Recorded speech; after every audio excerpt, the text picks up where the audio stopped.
Good evening. Thank you. 1 year ago, I introduced my father when he declared his candidacy. In his own way and through his own sheer force of will, he sacrificed greatly to enter the political arena as an outsider, and he prevailed against a field of 16 very talented competitors. For more than a year, Donald Trump has been the people's champion, and tonight, he is the people's nominee.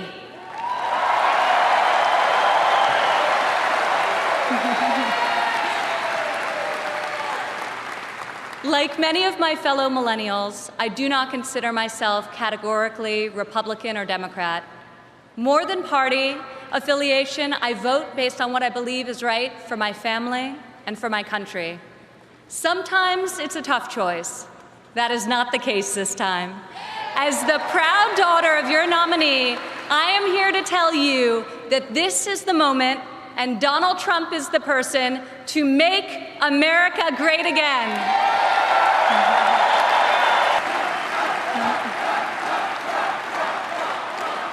Real change, the kind we have not seen in decades, is only going to come from outside the system, and it's only going to come from a man who has spent his entire life doing what others said could not be done. My father is a fighter. When the primaries got tough, and they were tough, he did what any great leader does. He dug deeper, worked harder, got better, and became stronger. I have seen him fight for his family. I have seen him fight for his employees. I have seen him fight for his company. And now I am seeing him fight for our country. It's been the story of his life, and more recently, the spirit of his campaign. It's also a prelude to reaching the goal that unites us all, when this party, and better still this country, knows what it is like to win again.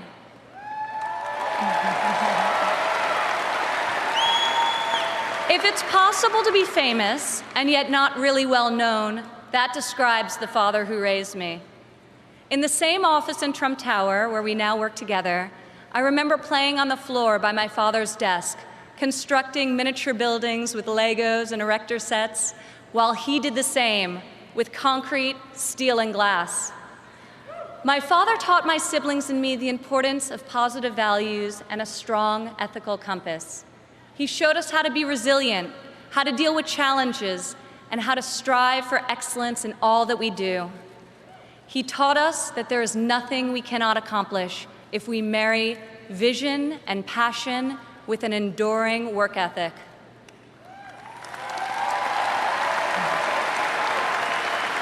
One of my father's greatest talents is his ability to see potential in people before they see it in themselves. It was like that for us too growing up.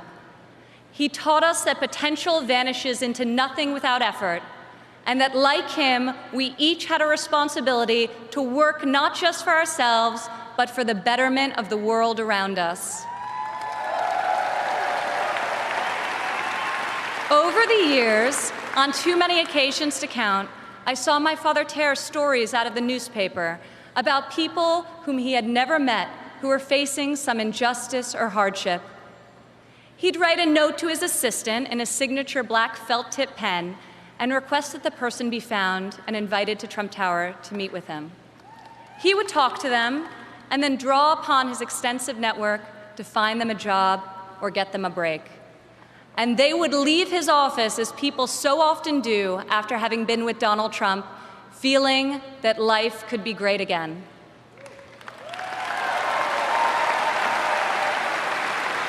Throughout my entire life, I have witnessed his empathy and generosity towards others, especially those who are suffering. It is just his way of being in your corner when you're down.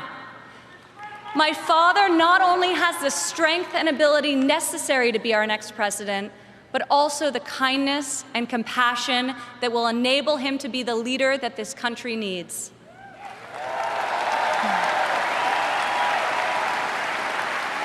My father has a sense of fairness that touches every conviction he's held. I've worked alongside of him for more than a decade now at the Trump Organization, and I've seen how he operates as a leader, making important decisions that shape careers and that change lives. I've learned a lot about the world from walking construction jobs by his side. When run properly, construction sites are true meritocracies. Competence in the building trades is easy to spot, and incompetence is impossible to hide. These sites are also incredible melting pots, gathering people from all walks of life and uniting them to work towards a single mission. There have always been men of all background and ethnicities on my father's job sites, and long before it was commonplace, you also saw women. My father values talent. He recognizes real knowledge and skill when he finds it. He is colorblind and gender neutral. He hires the best person for the job, period. Words and promises, no matter how visionary they sound, will only get you so far. In our business, you're not a builder unless you've got a building to show for it. Or in my father's case, city skylines.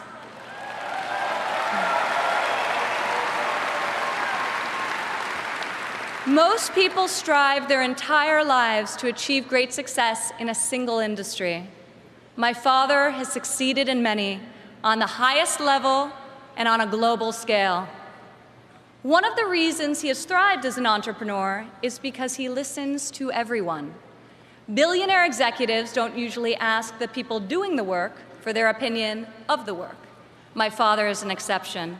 On every one of his projects, you'll see him talking to the super, the painter, the engineers, the electricians. He'll ask them for their feedback, if they think something should be done differently or could be done better. When Donald Trump is in charge, all that counts is ability, effort, and excellence.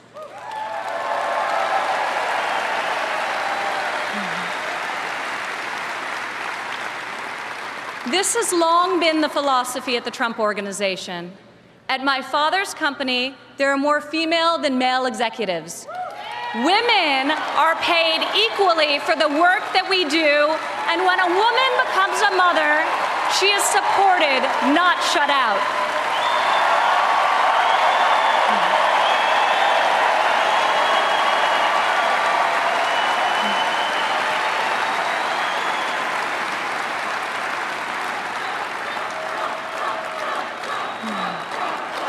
Women represent 46% of the total U.S. labor force, and 40% of American households have female primary breadwinners. In 2014, women made 83 cents for every dollar earned by a man. Single women without children earn 94 cents for each dollar earned by a man, whereas married mothers made only 77 cents. As researchers have noted, gender is no longer the factor creating the greatest wage discrepancy in this country. Motherhood is. As president, my father will change the labor laws that were put in place at a time when women were not a significant portion of the workforce. And he will focus on making quality childcare affordable and accessible for all.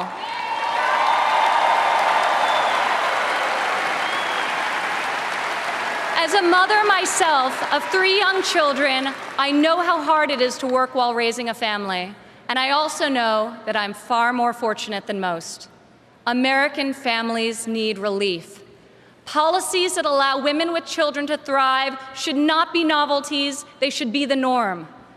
Politicians talk about wage equality, but my father has made it a practice at his company throughout his entire career. He will fight for equal pay, for equal work, and I will fight for this too, right alongside of him.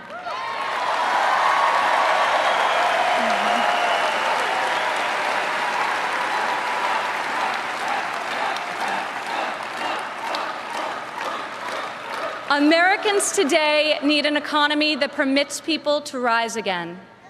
A Trump presidency will turn the economy around and restore the great American tradition of giving each new generation hope for brighter opportunities than those of the generation that came before. In Donald Trump, you have a candidate who knows the difference between wanting something done and making it happen. When my father says that he will build a tower, keep an eye on the skyline. Floor by floor, a soaring structure will appear, usually record-setting in its height and iconic in its design. Real people are hired to do real work. Vision becomes reality. When my father says that he will make America great again, he will deliver. We have a chance this year to reclaim our heritage as a country that dreams big and makes the impossible happen. Fortunately, Donald Trump is incapable of thinking small. When I was a child, my father always told me, Ivanka, if you're going to be thinking anyway, you might as well think big. As president, my father will take on the bold and worthy fights. He will be unafraid to set lofty goals, and he will be relentless in his determination to achieve them. To people all over America, I say, when you have my father in your corner, you will never again have to worry about being let down.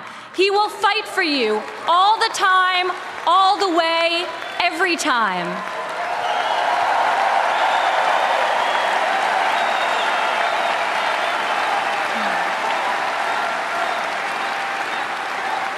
Maybe it's the developer in him, but Donald Trump cannot stand to see empty Main Streets and boarded-up factories.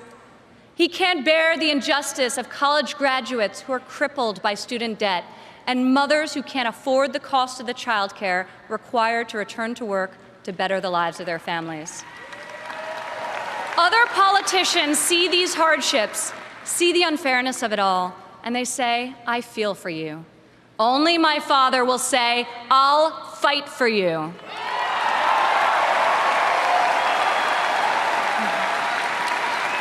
The hard-working men and women of this country identify with my father. He is tough and he is persevering. He is honest and he is real.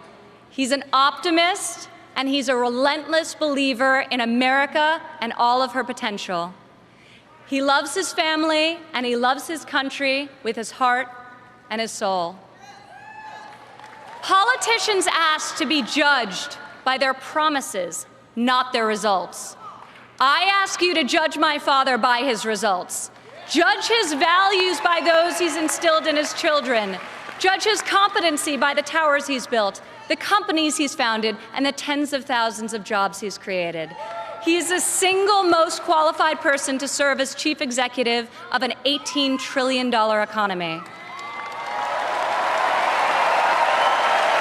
My father will call upon the best and brightest people from all spheres of industry and both sides of the aisle, a new set of thinkers to face our country's existing and future problems with fresh perspective and brave new solutions. Come January 17, all things will be possible again. We can hope and dream and think big again. No one has more faith in the American people than my father. He will be your greatest, your truest, and your most loyal champion.